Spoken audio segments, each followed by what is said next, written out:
Okay, let us start.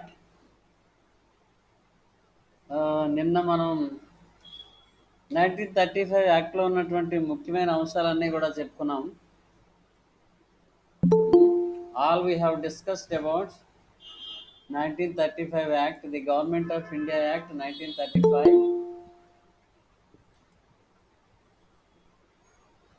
Okay.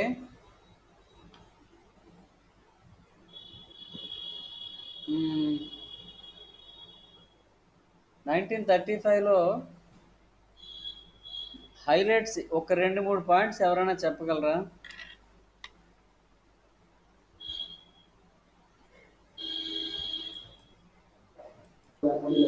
Federal Public Commission, sir. Federal Public Service Commission was appointed to recruit the services for central. Okay, Federal Public Service Commission was appointed. This was formed. Federal Public Service Commission was formed. The main points are not revealed. What are the very important points from the beginning?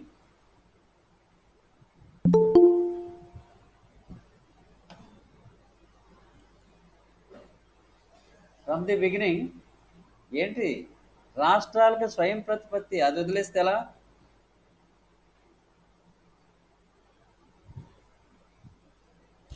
రాష్ట్రాలకు స్వయం ప్రతిపత్తి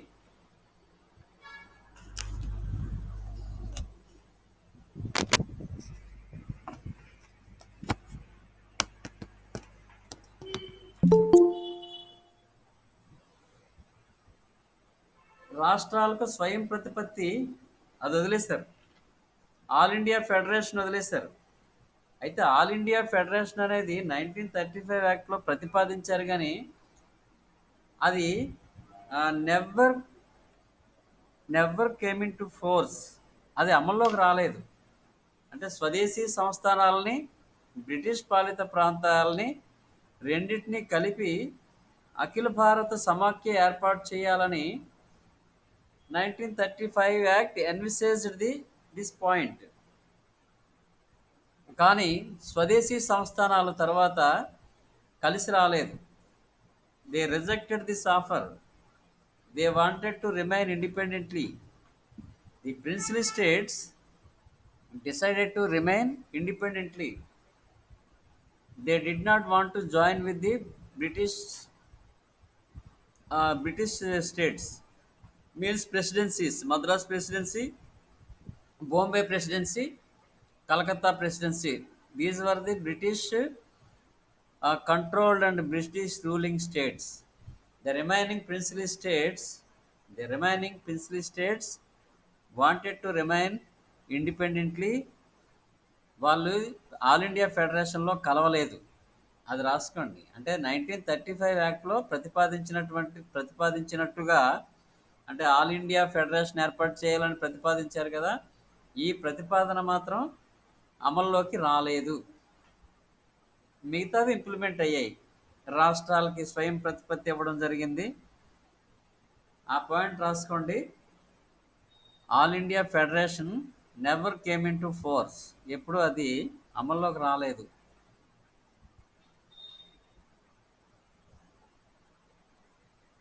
because princely states rejected this offer. Princely states అంటే స్వదేశీ సంస్థానాలు దానికి అనుమతించలేదు కాబట్టి all India federation అనేది ఏర్పాటు కాలేదు. Other important points are implemented. ఏంటవి? రాష్ట్రాలకి స్వయం ప్రతిపత్తి, రిజర్వ్ బ్యాంక్ ఆఫ్ ఇండియా తర్వాత ఏర్పాటైంది దీని ప్రకారం. ఆ తర్వాత ఫెడరల్ పబ్లిక్ సర్వీస్ కమిషన్ ఏర్పాటైంది. ఇంకా మీరు చెప్పట్లేదు ఎవరు కూడా, అన్నీ నా చేతే చెప్పిస్తున్నారు. ఇంకేం రాసుకున్నారు 1935 యాక్ట్లో?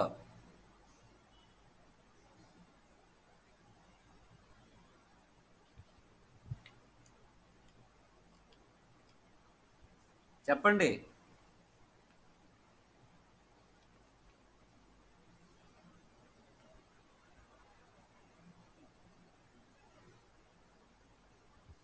ఫెడరల్ కోర్టు ఏర్పాటైంది. అంటే కేంద్రానికి రాష్ట్రాలకి మధ్య వచ్చిన తగాదాలను తీర్చడం కోసం ఫెడరల్ కోర్టు ఏర్పాటు చేయాలని యాక్ట్ చెప్పింది. దాని ప్రకారం ఫెడరల్ కోర్టు ఏర్పాటైంది. ఓకే, ఈ ఇంపార్టెంట్ పాయింట్స్ ఎవరు కూడా నిన్న అంటే రాసేసుకుంటున్నారు తప్ప ఎవరు తర్వాత దాన్ని చెప్పడానికి మైండ్లో ఉంచుకోవట్లేదు. ఓకే, 1935 యాక్ట్ ఎప్పుడు అమల్లోకి వచ్చింది? ఎలక్షన్స్ ఎప్పుడు జరిగాయి? According to 1935 elections were held in ఎప్పుడు?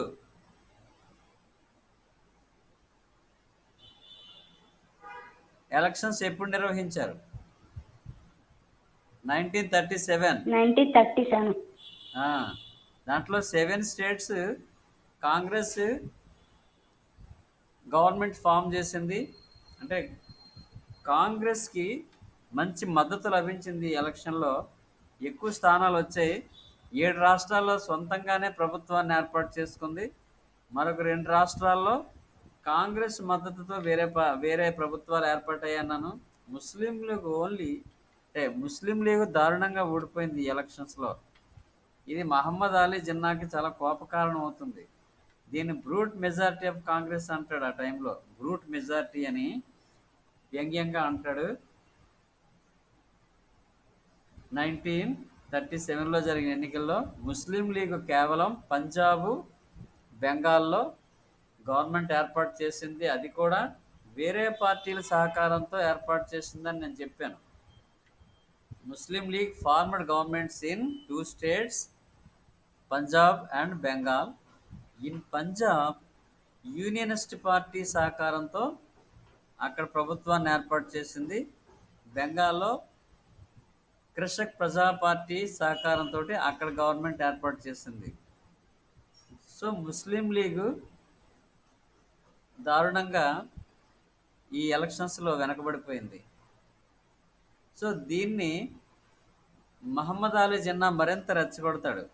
అంటే రేపొద్దున్న అంటే స్వాతంత్రం వచ్చాక ముస్లింలు కూడా హిందువులతో కలిసి ఉంటే ఇటువంటి పరిస్థితే ఏర్పడుతుంది.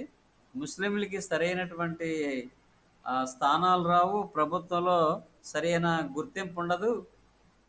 ఇక ఎప్పటికీ కూడా హిందువులు మెజారిటీతోటే జీవితం సాగించాలి, హిందువులు చెప్పు చేతల్లోనే ఉండాలి అని స్ట్రాంగ్గా విమర్శించి ప్రత్యేక పాకిస్తాన్ వాదాన్ని మరింత ఇంటెన్సిఫై చేశాడనమాట. అంటే ఇంత దారుణంగా ఓడిపోవడాన్ని జీర్ణించుకోలేక హిందువుల మెజారిటీ ఇలాగే ఉంటుంది, భవిష్యత్తులో కూడా ముస్లింలు ఎప్పుడు పూర్తిగా వెనకబడే ఉంటారు అని మరింత రెచ్చగొడతాడు. ముస్లింలని కూడా, ముస్లింలందరినీ, ముస్లిం సొసైటీ, ముస్లిం పాపులేషన్ అందరినీ కూడా రెచ్చగొడతాడు.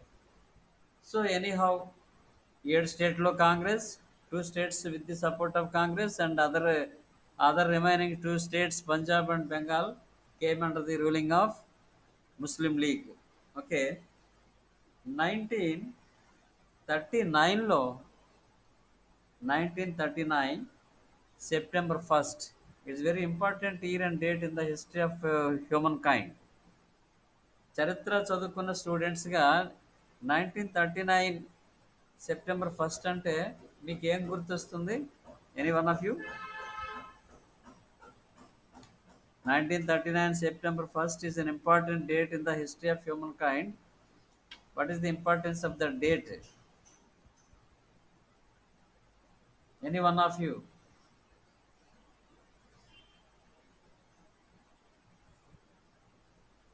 Second world war started. రెండో ప్రపంచ యుద్ధం ప్రారంభం. Hitler invaded on Poland 1939 September 1st. Hitler పోలాండ్ని ఆక్రమించుకోవడం, అంతర్జాతీయ న్యాయ సూత్రాలకి విరుద్ధంగా పోలాండ్ని ఆక్రమించుకోవడం, that was the starting incident of second world war. దాంతో రెండో ప్రపంచ యుద్ధం ఆటోమేటిక్గా స్టార్ట్ అయిపోయింది. ఓకే,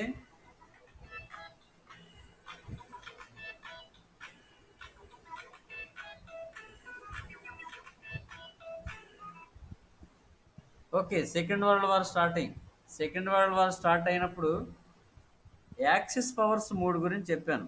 యాక్సిస్ పవర్స్ అక్షరాజ్యాలు మూడు ఉంటాయని. జర్మనీలో Hitler, fascist, is a fascist leader. ఇటలీలో Mussolini, is also a fascist leader. పైగా నియంతలు వీళ్ళు.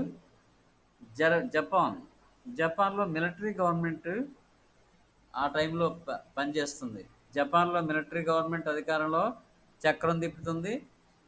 జర్మనీ, ఇటలీ, జపాన్ ఈ మూడు, రోమ్, టోక్యో, బెర్లిన్. రాసుకోండి, రోమ్, టోక్యో, బెర్లిన్. ఈ మూడు. రోమ్ అంటే ఇటలీ రాజధాని, టోక్యో అంటే జపాన్ రాజధాని, బెర్లిన్ అంటే జర్మన్ రాజధాని. ఈ మూడు దేశాల తాలూకా ఒక ఒప్పందం. అదే కమ్యూనిస్ట్ వ్యతిరేక ఒప్పందం అని 1937లో చేసుకున్నారు.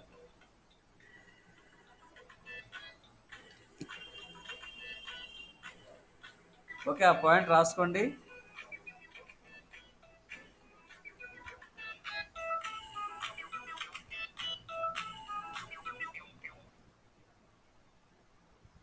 హలో, ఇగో ఆన్లైన్ క్లాస్ రికార్డింగ్ అవుతుంది, తర్వాత మాట్లాడతాను.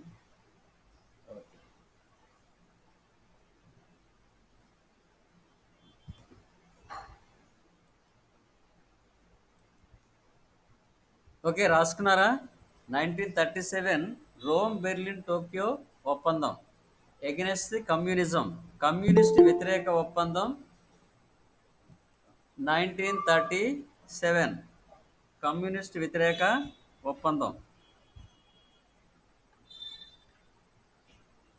సో ఈ మూడు అక్షరాజ్యాలు, ఈ మూడు రాజ్యాలు ఒకవైపు, అంటే ఈ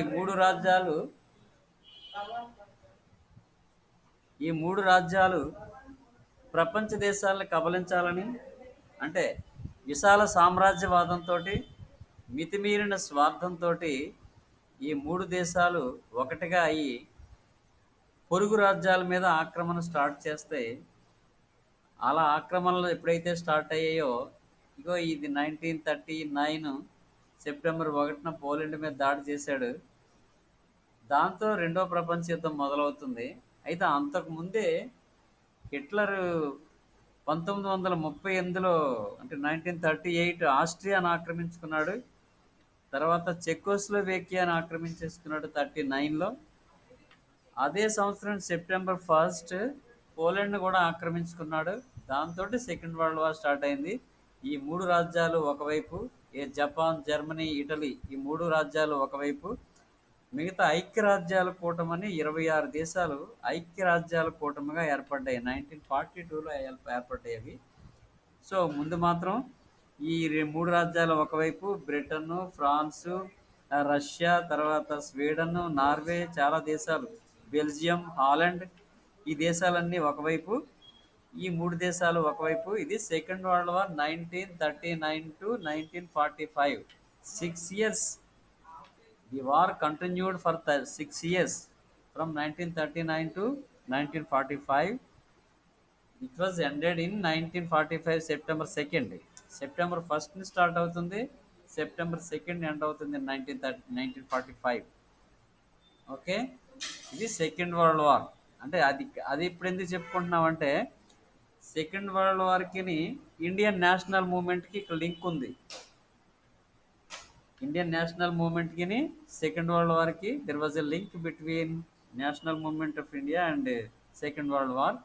ఏంటంటే లింక్, ఈ 1939 సెకండ్ వరల్డ్ వార్ స్టార్ట్ అవగానే బ్రిటిష్ గవర్నమెంట్ ఒక అనౌన్స్మెంట్ చేసింది. బ్రిటిష్ గవర్నమెంట్ అనౌన్స్మెంట్ ఏంటంటే, ఇంగ్లాండ్ తరపున భారతదేశం కూడా రెండో ప్రపంచ యుద్ధంలో దిగుతుంది అని.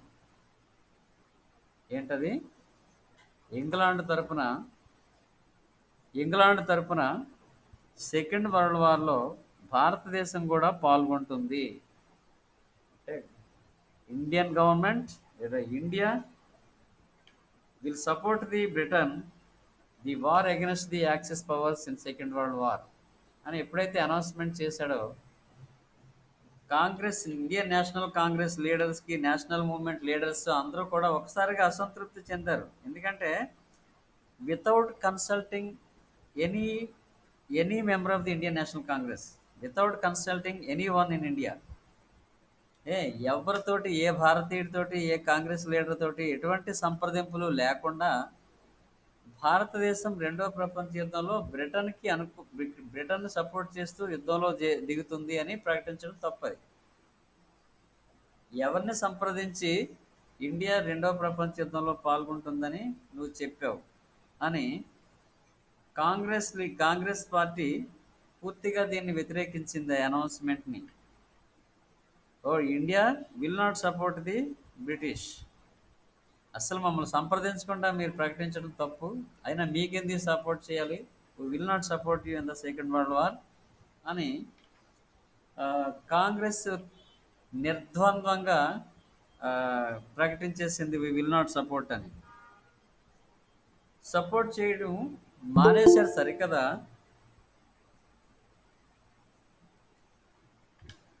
సపోర్ట్ చేయలేదు సరికదా. ఇప్పుడు కొత్తగా 1935 యాక్ట్ ప్రకారం 37లో ఎన్నికలు జరిగాయని, ఆ 7 రాష్ట్రాల్లో కాంగ్రెస్ అధికారంలోకి వచ్చిందని చెప్పుకున్నాం కదా. ఈ 7 రాష్ట్రాల్లో ఉన్న కాంగ్రెస్ గవర్నమెంట్స్ రిజైన్ చేస్తాయి. దానికి నిరసనగా, అంటే బ్రిటిష్ గవర్నమెంట్ అనౌన్స్మెంట్కి నిరసనగా ది 7 స్టేట్స్, అదే the governments in 7 states resigned అని, వీళ్ళు రిజైన్ చేస్తారు. మాకు ఈ ప్రభుత్వంలో మేము పాలు పంచుకోము. ఎన్నికైన గవర్నమెంట్స్ అన్నీ కూడా, కాంగ్రెస్ గవర్నమెంట్స్ అన్నీ రిజైన్ చేస్తాయి 1939లో. Immediately after the announcement of British government that India will support the Britain in second world war అని ప్రకటన చేసిన వెంటనే 1939లో these governments of 7 states resign from the power. Okay, ఇది మహమ్మద్ అలీ జిన్నాకి చాలా ఆనందం. మహమ్మద్ అలీ జిన్నాకి గొప్ప ఆనందం వేసింది. ఎందుకంటే గతంలో ఓడిపోయాడు కదా మరి 1937లో. అందువలన ఇప్పుడు కాంగ్రెస్ గవర్నమెంట్స్ ఎప్పుడైతే రిజైన్ చేస్తాయో వీళ్ళ అధికారం 3 నాళ్ళ ముచ్చటే అయ్యిందని చాలా హ్యాపీ ఫీల్ అయ్యాడు. అంతవరకు అసూయ ద్వేషంతో ఉన్నాడు. అసలు ముస్లిం లీగ్ని కనీసం గెలిపించుకోలేకపోయాను, సొంతంగా ఒక రాష్ట్రంలోనూ కూడా ప్రభుత్వాన్ని ఏర్పాటు చేసుకోలేకపోయాము అని అసూయతోటి, స్వార్థంతో ఉన్నాడు. ఎప్పుడైతే కాంగ్రెస్ గవర్నమెంట్స్ అన్నీ రిజైన్ చేసాయో ఈ ఫెల్ట్ వెరీ హ్యాపీ, చాలా హ్యాపీ ఫీల్ అయ్యాడు. ఎందుకంటే 37లో ఏర్పాటైన 39కే ముగిసిపోయాయని. సో దీన్ని 1939 డిసెంబర్ 12న విమోచన దినోత్సవాన్ని జరుపుకున్నారు. వాళ్ళు విమోచన దినోత్సవం, ముస్లిం లీగు 1939 డిసెంబర్ 12 రాసుకోండి. 1939 డిసెంబర్ 12న విమోచన దినం, అంటే ఇంగ్లీష్లో ది డే ఆఫ్ డెలివరెన్స్. ఇంగ్లీష్లో ఏంటి, ది డే ఆఫ్ డెలివరెన్స్ అని అంటారు, తెలుగులో విమోచన దినం అని మహమ్మద్ అలీ జిన్నా ప్రకటించాడు, విమోచన దినం అని. 1939 December 12th. Note down this point, all of you.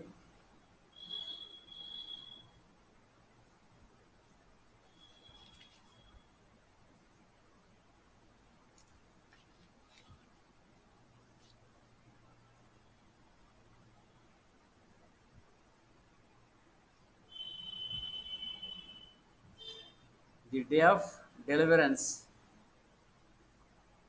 So immediately after in the next year 1940, అది రాసుకోండి, 1940 లాహోర్ సమావేశం, ముస్లిం లీగ్ లాహోర్ సమావేశం, not Indian National Congress.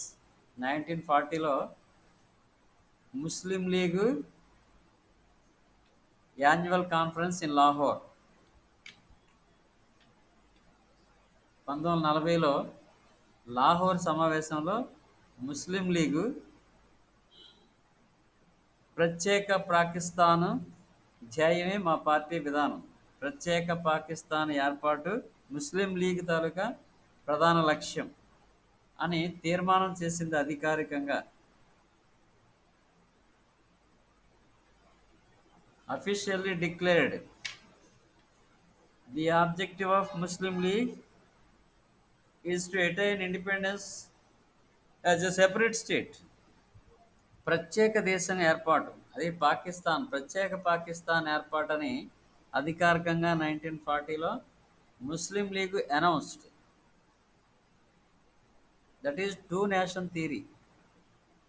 Two nation theory అంటే బ్రిటిష్ వాళ్ళు స్వతంత్రం ఇచ్చినప్పుడు రెండు దేశాలుగా ఏర్పాటు అవ్వాలని టూ నేషన్ థియరీని అనౌన్స్ చేసింది. ఎక్కడ? లాహోర్ సమావేశంలో.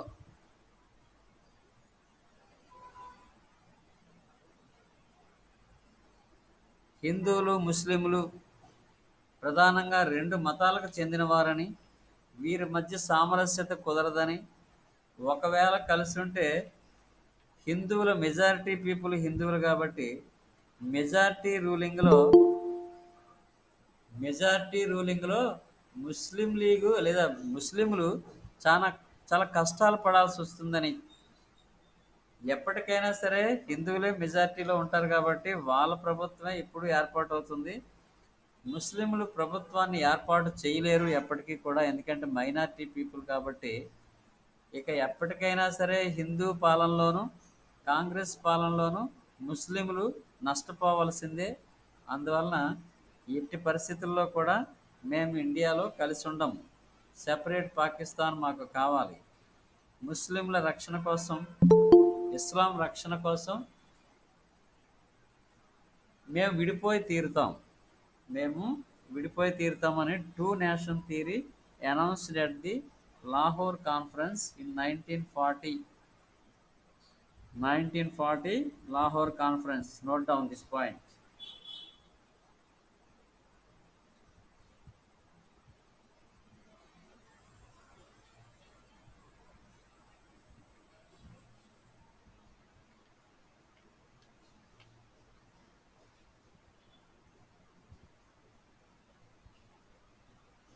అయితే ఈ విషయాన్ని, అంటే ముస్లిం లీగ్ నిర్ణయాన్ని కొన్ని ముస్లిం సంస్థలు కూడా వ్యతిరేకించాయి. అలా వ్యతిరేకించినటువంటి సంస్థలు కొన్ని పేర్లు రాసుకోండి. జమాత్ ఉల్ ఉలేమా హింద్ అనే ముస్లిం సంస్థ ప్రత్యేక పాకిస్తాన్ ఏర్పాటును వ్యతిరేకించింది. వన్ ముస్లిం ఆర్గనైజేషన్ కాల్డ్ జమాత్ ఉల్ ఉలేమా హింద్.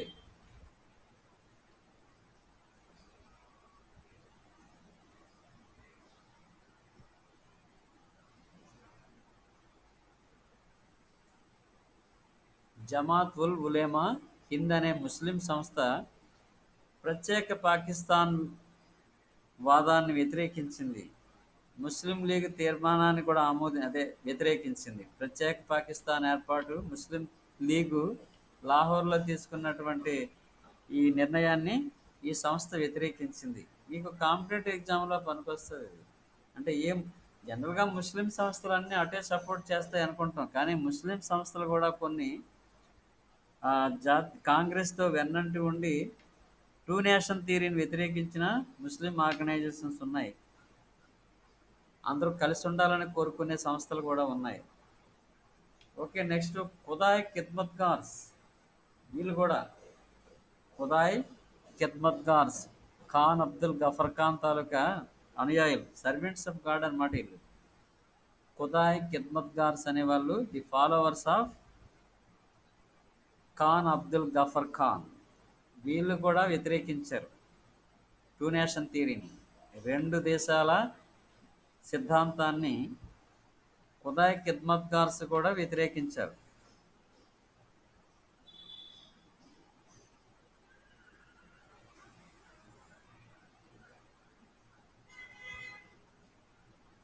ఖుదాయ్ ఖిద్మత్గార్స్ ఎవరెళ్ళు? The followers of Khan Abdul Ghaffar Khan in Peshawar. Badshah Khan అని, ఫ్రంటియర్ గాంధీ అని అంటారని చెప్పుకున్నాం. ఖాన్ అబ్దుల్ గఫర్ ఖాన్కి ఇంకా ఏమని పిలుస్తారు? Badusha Khan, frontier Gandhi.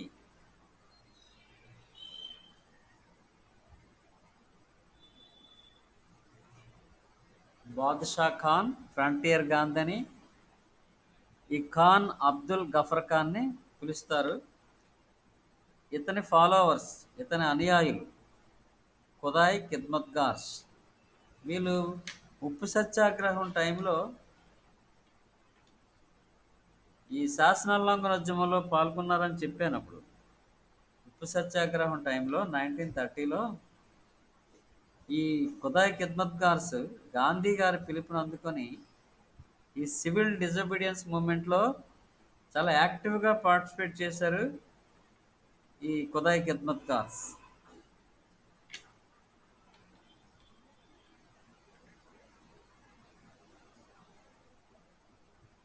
So another Muslim organisation also rejected the two nation theory. అది కూడా రాసుకోండి. ఎనదర్ ముస్లిం ఆర్గనైజేషన్ అంటే మరొక ముస్లిం సంస్థ ఈ రెండు రెండు దేశాల సిద్ధాంతాన్ని లేదా దేశ విభజనని వ్యతిరేకించింది. ఇంకొక ఆర్గనైజేషన్ ఉంది, దాని పేరు కూడా రాసుకోండి. మజ్లిస్ ఈ అహ్రార్ మజ్లిస్ ఈ అహ్రార్ ఈ హింద్. మజ్లిస్ ఈ అహ్రార్ ఈ Hind.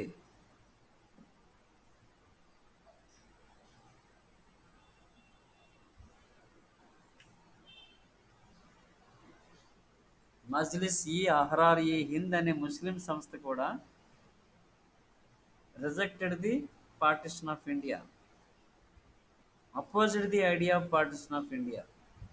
Opposed the idea of partition of India. India విడిపోవడం. This Muslim organisation also opposite this idea. Majlis ఈ అహ్రార్ ఈ హింద్. ఓకే, అది రాసుకున్నారు కదా. సో ఇక్కడ ముస్లిమ్స్ సంబంధించి ఖుదాయ్ ఖిద్మత్గార్స్ వ్యతిరేకించారు టూ నేషన్ థియరీని. తర్వాత జమాత్ ఇల్ ఉల్ ఉలేమా అదొకటి, జమాత్ ఈ ఉలేమా ఈ హింద్ అనేది ఒకటి, తర్వాత మజ్లిస్ ఈ అహ్రార్ ఈ హింద్ అనేది ఒకటి.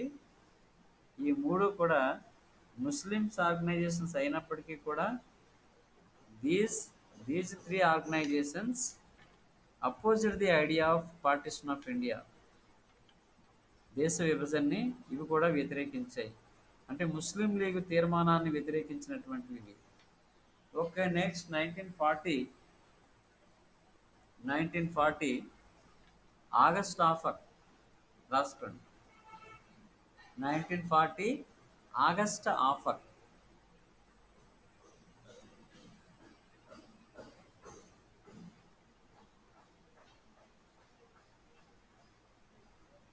ఆగస్ట్ ఆఫర్ ఎవరు? The then governor general Linlithgow. Linlithgow అనే అతను ఆగస్టులో ఒక ఆఫర్ ప్రకటించాడు. ఎందుకని అంటే అక్కడ రెండో ప్రపంచ యుద్ధం 1939లో ప్రారంభమయ్యి 1940 నాటికి జర్మనీకి ఇంగ్లాండ్కి మధ్య బ్యాటిల్ ఆఫ్ బ్రిటన్ అంటే భీకరమైనటువంటి యుద్ధం జరుగుతుంది. 1940లో బ్యాటిల్ ఆఫ్ బ్రిటన్ అని అక్కడ జర్మన్ వైమానిక దళం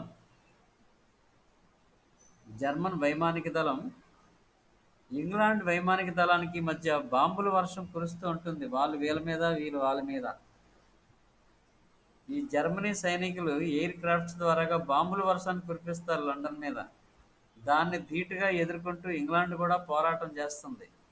దాన్ని 1940 బ్యాటిల్ ఆఫ్ బ్రిటన్ అంటారు. అంటే బ్రిటన్ తల్లమునకలై ఉంది, ఓడిపోతానేమో అంటే అప్పటికే సైనికులు కొంత మానసిక స్థైర్యాన్ని కోల్పోయారు. ఇది బ్రిటన్ సైన్యం. ఈ టైంలో అక్కడ విన్స్టన్ చర్చిల్ అనే అతను బ్రిటిష్ ప్రైమ్ మినిస్టర్గా పదవీ బాధ్యతలు చేపడతాడు. విన్స్టన్ చర్చిల్ ఈ చర్చిల్ రేడియో ప్రసంగం ద్వారాగా బ్రిటిష్ ప్రజల్ని, బ్రిటిష్ సైన్యానికి ఆత్మస్థైర్యాన్ని నింపుతాడు, సెల్ఫ్ కాన్ఫిడెన్స్. సో అక్కడ 1940లో బ్రిటన్ చాలా కష్టాల్లో ఉంది, ఆపదలో ఉంది, జర్మనీతో భీకరమైన యుద్ధం చేస్తుంది. ఈ పరిస్థితుల్లో ఇండియా సపోర్ట్ కావాలి, భారతీయుల సపోర్ట్ ఎంతైనా అవసరం బ్రిటన్కి. ఆ టైంలో తను అంత కష్టాల్లో ఉంది. మరి ఇక్కడేమో 1939లో కాంగ్రెస్ ఏం చెప్పింది, కనీసం మమ్మల్ని సంప్రదించలేదు కాబట్టి మమ్మల్ని అంత అవమానించారు, మేము మీకు సపోర్ట్ చేయం, భారతదేశం ఇంగ్లాండ్ తరపున రెండో ప్రపంచ యుద్ధంలో పోటీ చేయదు, అదే సపోర్ట్ చేయదు అని మన వాళ్ళు నిరాకరించారు సపోర్ట్ని. సో ఇప్పుడు గవర్నమెంట్ ఒక ఆఫర్ ప్రకటించింది సపోర్ట్ చేయమని. మీరు మాకు ఈ రెండో ప్రపంచ యుద్ధంలో సపోర్ట్ చేస్తే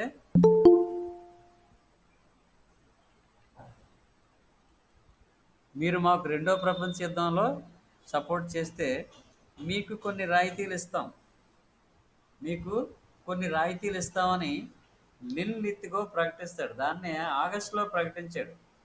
1940 ఆగస్టులో ప్రకటించడం వలన దీన్ని ఆగస్ట్ ఆఫర్ అని అన్నారు. రాసుకోండి, అది ఆగస్ట్ ఆఫర్ అని అన్నారు. ఎవరు, గవర్నర్ జనరల్ రాసుకోవాలి, లిన్ లిత్గో.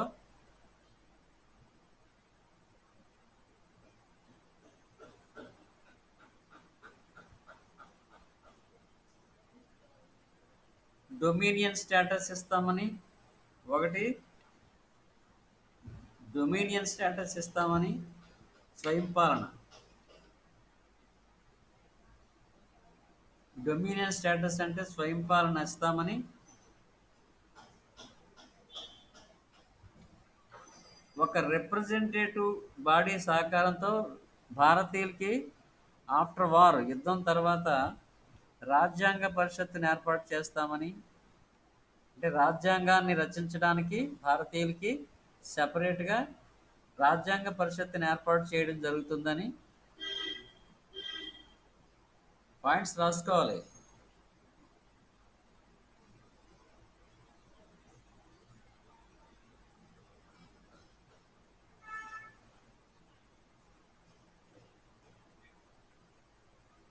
అని ప్రకటిస్తూ, అంటే యుద్ధం తర్వాత భారతీయులకు రాజ్యాంగ పరిషత్ ఏర్పాటు చేస్తామని ప్రకటిస్తూ, ఇంకా గవర్నర్ జనరల్ కౌన్సిల్లో భారతీయులకు ఎక్కువ స్థానం కల్పిస్తామని మరొక ఆఫర్ ఇస్తూ, గవర్నర్ జనరల్ కౌన్సిల్లో భారతీయులకి అవకాశం ఇస్తామని మరొక ఆఫర్ ప్రకటిస్తూ ఆగస్ట్ ఆఫర్ను ప్రకటించాడు. అంటూ ఇంకొక కండిషన్ పెడతారు. ఇది ఇండియాలో ఉన్నటువంటి మైనారిటీ ప్రజలకి ఇష్టమైతేనే, మైనారిటీ ప్రజలు అంటే ఎవరున్నారు, ముఖ్యంగా ముస్లిమ్స్ను ఉద్దేశించి. ముస్లిమ్స్ అనేవాళ్ళు భారతదేశంలో మైనారిటీ ప్రజలు కదా. ఈ మైనారిటీ ప్రజలకి ఆమోదయోగ్యం అయితేనే, మైనారిటీ ప్రజలకు ఆమోదయోగ్యం కాకపోతే మళ్ళీ రాజ్యాంగ పరిషత్తు అమల్లోకి రాదు అని దానికి ఒక కండిషన్ పెట్టాడు. దాంతో గాంధీ గారు, కాంగ్రెస్ పార్టీ పూర్తిగా ఆగస్ట్ ఆఫర్ని తిరస్కరించడం జరిగింది, అవుట్రేటెడ్గా తిరస్కరించడం జరిగింది. పైగా ముస్లింలకు ఆమోదయోగ్యం కాకపోతే రాజ్యాంగ పరిషత్తే ఉండదట. సో దీన్ని మాకు, ఈ ఆగస్ట్ ఆఫర్ మాకు అక్కర్లేదు, ఆగస్ట్ ఆఫర్ని మేము నిర్ద్వంద్వంగా తిరస్కరిస్తున్నాము, ఈ ఆఫర్ మాకు అక్కర్లేదని కాంగ్రెస్ నాయకులందరూ తిరస్కరించారు. ఇది ఆగస్ట్ ఆఫర్ అంటాం.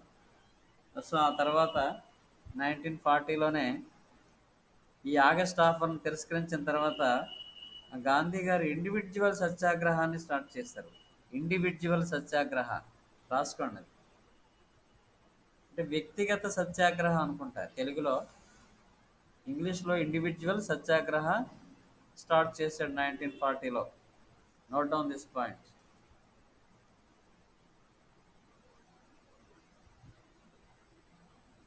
అహింసా మార్గంలో వ్యక్తిగత సత్యాగ్రహాన్ని ప్రారంభించాడు గాంధీ. వ్యక్తిగత అంటే ఒక్కొక్కరు వచ్చి టెంట్లో కూర్చొని సత్యాగ్రహాన్ని పాటిస్తున్నట్టు.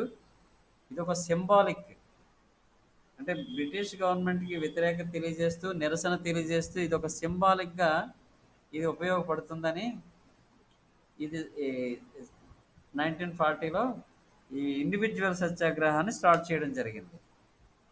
రాసుకోండి, individual Satyagraha started in 1940 by Gandhi.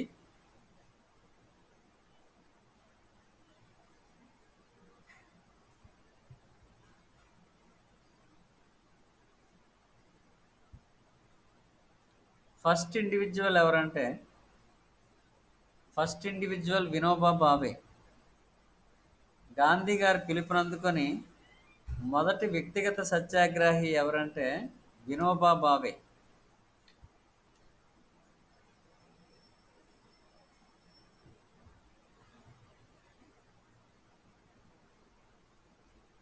ఎవరు వినోబా భావే? ఏమన్నా తెలుసా వినోబా భావే గురించి?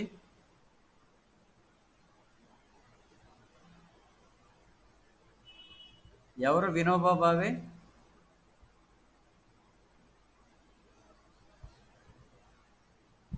భూదాన యజ్ఞం భూదాన యజ్ఞాన్ని ప్రారంభించిన వాడు వినోబా భావే. గాంధీకి ప్రధాన అనుచరుడు. భూదాన యజ్ఞం అంటే వందల వేల ఎకరాలు ఉన్నటువంటి వాళ్ళ దగ్గర నుంచి భూముల్ని తీసుకొని, అంటే వాళ్ళని ఒప్పించి వాళ్ళ దగ్గర నుంచి భూములు తీసుకొని పేదలకు పంచిపెట్టిన ఒక ఉద్యమాన్ని ప్రారంభించాడు. అది భూదాన యజ్ఞం. వాజ్ స్టార్టెడ్ బై భూదాన యజ్ఞ స్టార్టెడ్ బై వినోబా భావే. రాసుకోండి.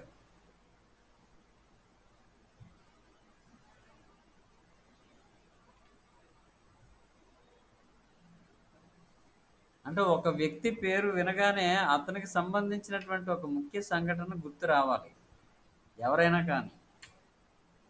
ఇప్పుడు సుభాష్ చంద్రబోస్ పేరు గుర్తు రాగానే ఆజాద్ హింద్ ఫౌజ్ అని గుర్తొచ్చేస్తుంది ఆటోమేటిక్గా. ఓహో, ఆజాద్ హిందూ ఫౌజ్ అనే సైన్యాన్ని రూపొందించాడు కదా సుభాష్ చంద్రబోస్ అని ఒక ఒక ఇండికేషన్.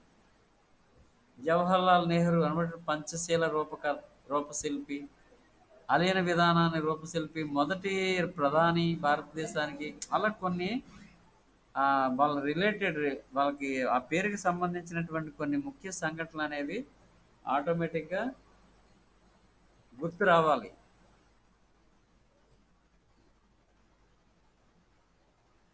ఓకే. వినోబా వినోబా భావే 1940లో మొదటి ఇండివిజువల్ సత్యాగ్రహ, మొదటి వ్యక్తిగత సత్యాగ్రహాన్ని ప్రారంభించాడు. అది రాసుకోవాలి. మొదటి ఇండివిజువల్ సత్యాగ్రహ పాటించిన వాడు ఎవరు అని అడుగుతారు. వినోబా భావే. సెకండ్ ఇండివిజువల్ సత్యాగ్రహాన్ని స్టార్ట్ చేసిన వాడు జవహర్లాల్ నెహ్రూ. అది కూడా రాయండి.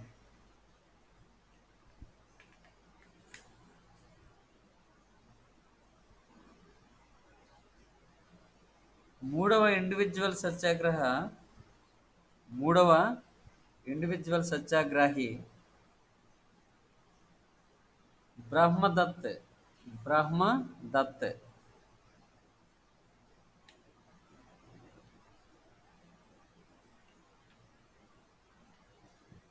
బ్రహ్మదత్ మూడవ ఇండివిజువల్ సత్యాగ్రహ. ఓకే, చాలు అంతవరకు. వాళ్ళు తర్వాత వల్లభాయ్ పటేల్ వీళ్ళు కూడా చేస్తారు. ఎనీహౌ, ఇండివిజువల్ సత్యాగ్రహ అనేది వైలెంట్, నాన్ వైలెన్స్, అహింసతో ప్రారంభమైనటువంటి ఉద్యమం. కాంగ్రెస్ తాలూకా అయిష్టతని తెలియజేయడానికి ఇది ఒక సింబాలిక్గా దీన్ని గాంధీ గారు స్టార్ట్ చేస్తారు. ఇండివిజువల్ సత్యాగ్రహ అని అంటారు. సో 1940 ఇది జరిగింది. అంటే ఆగస్ట్ ఆఫర్ని రిజెక్ట్ చేసిన తర్వాత దీన్ని ప్రారంభించడం జరిగింది, ఇండివిజువల్ సత్యాగ్రహ అనేది. తర్వాత 1940, తర్వాత 42 ఇస్ ఏ ఇంపార్టెంట్ ఇయర్. 1942లో ఎవరని చెప్తారా? 1942 అనగానే ఏం గుర్తొస్తుంది మీకు? క్రిప్స్ మిషన్. చెప్పాలి. ఏదో చెప్పారు, కరెక్టే. అది ఏంటది?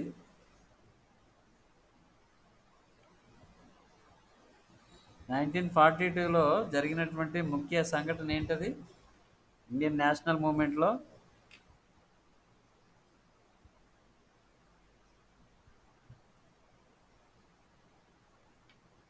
క్విట్ ఇండియా ఉద్యమం ఉందా? 1942 అనగానే గుర్తు రావాల్సింది ఏంటి? క్విట్ ఇండియా ఉద్యమం. క్విట్ ఇండియా ఉద్యమం. దానికంటే ముందు ఇంకొక చిన్న ఇన్సిడెంట్ జరిగింది. క్విట్ ఇండియా ఉద్యమానికి ముందు ఒక ఇన్సిడెంట్ ఉంది. ఏంటది? Cripps mission. ఆ, Cripps mission. Okay. Cripps mission. Cripps mission. అదే క్రిప్స్ రాయబారం అంటారు తెలుగులో, ఇంగ్లీష్లో Cripps mission. Sir Stafford Cripps పూర్తి పేరు సర్ స్టాఫర్డ్ క్రిప్స్. ఈ సర్ స్టాఫర్డ్ క్రిప్స్ అనే వాళ్ళు ఎవరైనా హూ ఇస్ హీ? ఎవరి క్రిప్స్? ఇంగ్లాండ్ ఇంగ్లాండ్ ప్రధాని విన్స్టన్ చర్చిల్ క్యాబినెట్ మినిస్టర్ అయిన చర్చిల్ క్యాబినెట్లో ఒక మినిస్టర్ సర్ స్టాఫర్డ్ క్రిప్స్. ఇది 1942లో క్రిప్స్ రాయబారం, క్రిప్స్ మిషన్ వచ్చింది. ఎందుకు వచ్చింది? 1942కి ఏం జరుగుతుంది అక్కడ ఇంగ్లాండ్లో అంటే, అప్పటికి 1942 వరకు, అంటే 1939లో సెకండ్ వరల్డ్ వార్ స్టార్ట్ అయింది కదా. స్టార్ట్ అయిన దగ్గర నుంచి 1942 వరకు ఇంచుమించుగా ఈ జర్మనీ, ఇటలీ, జపాన్, అంటే ముస్సోలిని, హిట్లరు, జపాన్ సైనిక ప్రభుత్వం, ఈ మూడు కాస్త మెరుగ్గానే చాలా విజయాలు సాధించారు 1942 వరకును. అంటే మిత్ర దేశాలు కొంచెం ఇబ్బందులు పడ్డాయి 1942కి. ఇక్కడ ఇప్పుడు అక్షరాజ్యాల్లో ఆసియా ఖండం నుంచి ఉన్న దేశం ఏది? అక్షరాజ్యాలు మూడు అని చెప్పుకున్నాం కదా, యాక్సిస్ పవర్స్ అని. ఆ యాక్సిస్ పవర్స్లో ఆసియా ఖండానికి చెందిన దేశం ఏది? Any one of you.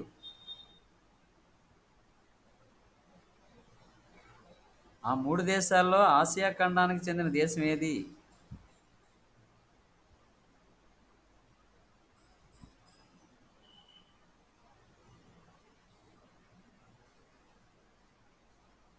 Germany, Italy, Japan అన్నాను. జపాన్ ఆసియా ఖండానికి చెందిందని తెలియదా ఆ మాత్రం?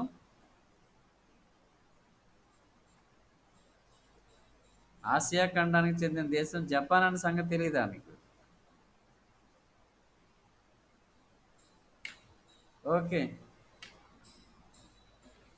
జపాను అక్షరాజ్య కూటమిలో ఒక దేశం కదా. జపాన్ అప్పటికే ఆసియా ఖండంలో అనేక దేశాలను ఆక్రమించేసింది.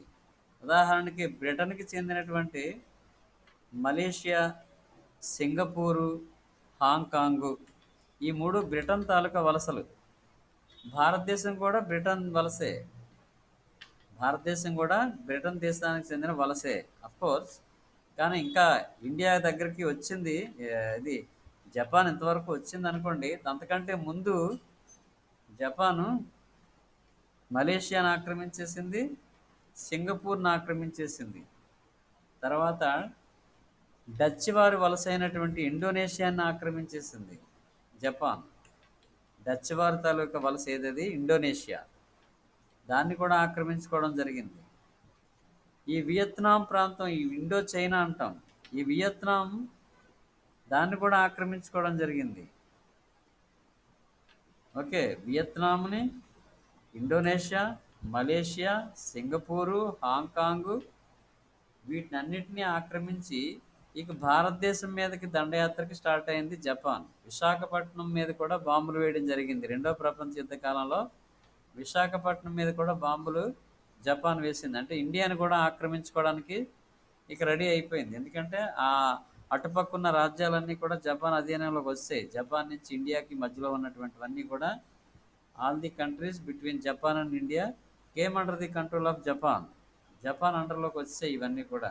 సో ఇండియాని ఆక్రమించాలని జపాన్ ప్లాన్.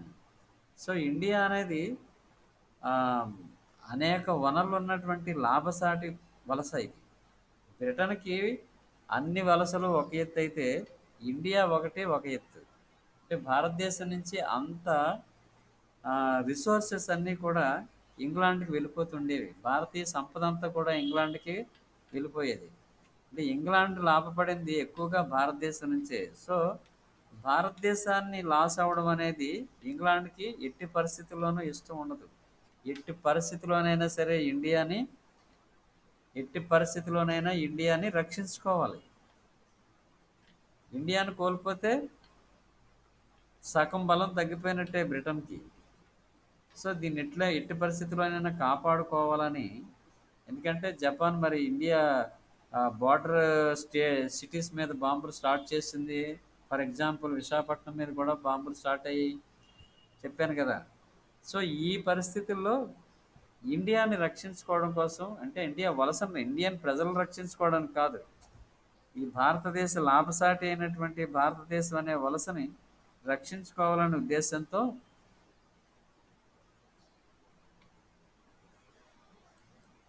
లాభసాటి అయినటువంటి భారతదేశ వలసని రక్షించుకోవాలనే ఉద్దేశంతో చర్చిలు సర్ స్టాఫర్డ్ క్రిప్స్ని ఇక్కడికి భారతీయ నాయకులతో సంప్రదింపులకి పంపించాడు. అదే క్రిప్స్ మిషన్ అంటాం. అంటే భారతీయ ప్రధానంగా కాంగ్రెస్ పార్టీతోటి, ముస్లిం లీగ్ తోటి, హిందూ మహాసభతోటి, ఇంకా దళితులతోటి, ఇంకా అన్ని వర్గాల వారితోటి, అన్ని పార్టీల వారితోటి సంప్రదింపులు జరిపి ఈ రెండో ప్రపంచ యుద్ధంలో బ్రిటన్కి సహకరించాల్సిందిగా కోరుతూ, భారతీయుల్ని బ్రిటన్కి సపోర్ట్గా నిలబడమని కోరుతూ Churchill, the prime minister of England, sent a mission called Cripps Mission. Cripps was a cabinet minister of Winston Churchill in Britain. He came to India to negotiate with the Congress leaders and Muslim League leaders. వీళ్ళతో సంప్రదింపులు జరిపి వీళ్ళని ఒప్పించడం కోసం, భారతీయులను ఒప్పించడం కోసం క్రిప్స్ రాయబారం అనేది 1940లో రావడం జరిగింది.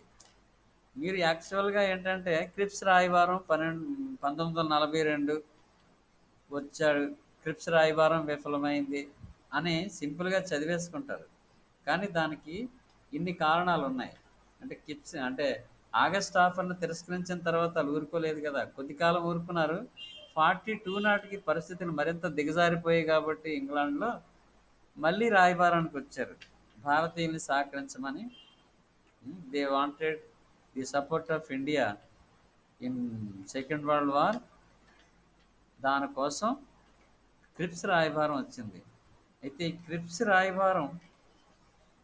క్రిప్స్ ప్రతినిధులతో క్రిప్స్ వచ్చాడు కదా, క్రిప్స్ కాంగ్రెస్తో ఏం మంతనాలు జరిపాడు, ముస్లిం లీగ్ ఏమన్నది, క్రిప్స్ రాయబారాన్ని ఎవరెవరు ఎలా ప్రతిస్పందించారు, ఏమైందనేది రేపు డిస్కస్ చేద్దాం. రేపు బహుశా ఫస్ట్ అవర్ కాదు, మీకు ఈవినింగ్ ఉంటుంది రేపు క్లాస్. ఐ థింక్ 4 to 5 అనుకుంటా, 4 to 5, 3 to 5, 3 to 4 ఉంటుంది క్లాసు. రేపు క్రిప్స్ రాయబారం నుంచి చెప్పుకుందాం. ఓకే, థ్యాంక్ యూ అనండాల్. Thank you, sir. Okay, welcome.